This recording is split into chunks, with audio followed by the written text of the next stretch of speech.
Le livre de Ruth, chapitre 1. Du temps des juges, il y eut une famine dans le pays.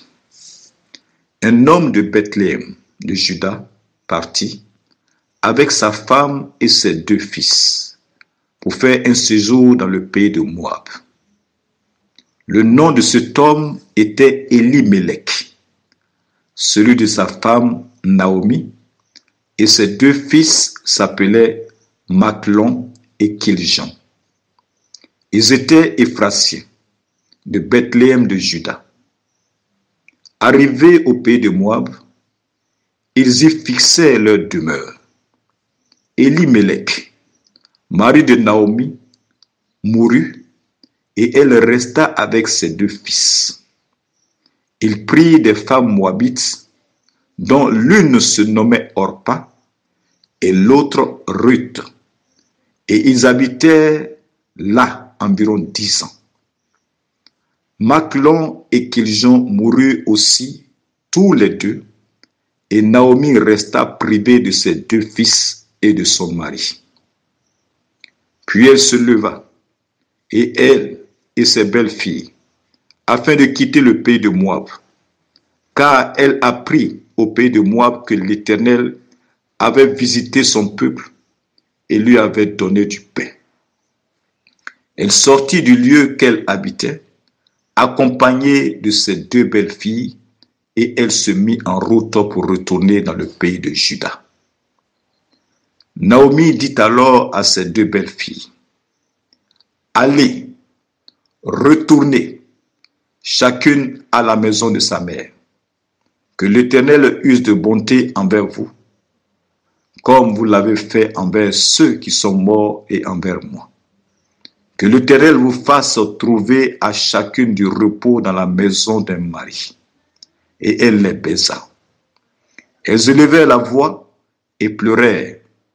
Et elles lui dirent, « Non, nous irons avec toi vers ton peuple. » Naomi dit, « Retournez, mes filles, pourquoi viendrez-vous avec moi? Ai-je encore dans mon sein des fils qui puissent devenir vos maris? Retournez, mes filles, allez, je suis trop vieille pour me remarier. Et quand je dirai, j'ai de l'espérance, quand cette nuit même, je serai avec un mari et que j'enfanterai des fils, attendriez-vous pour cela qu'ils eussent grandi?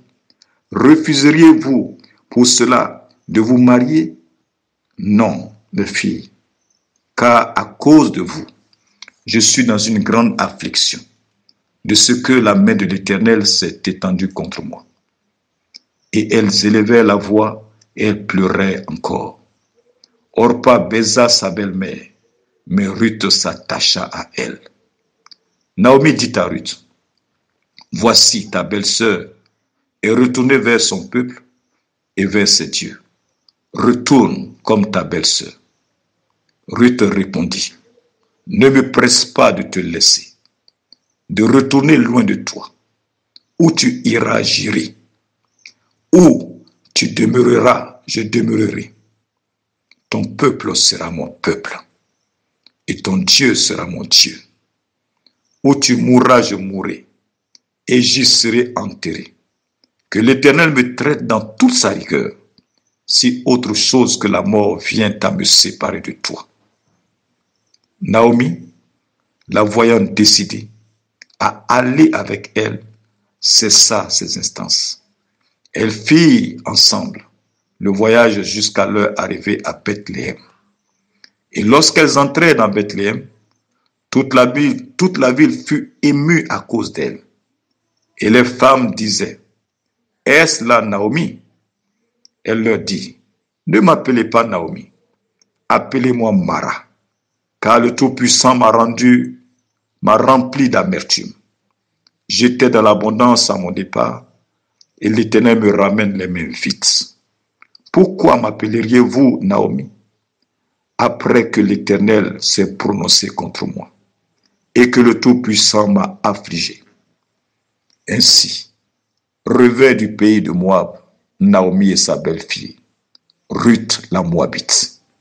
Elles arrivaient à Bethléem au commencement de la moisson des orges.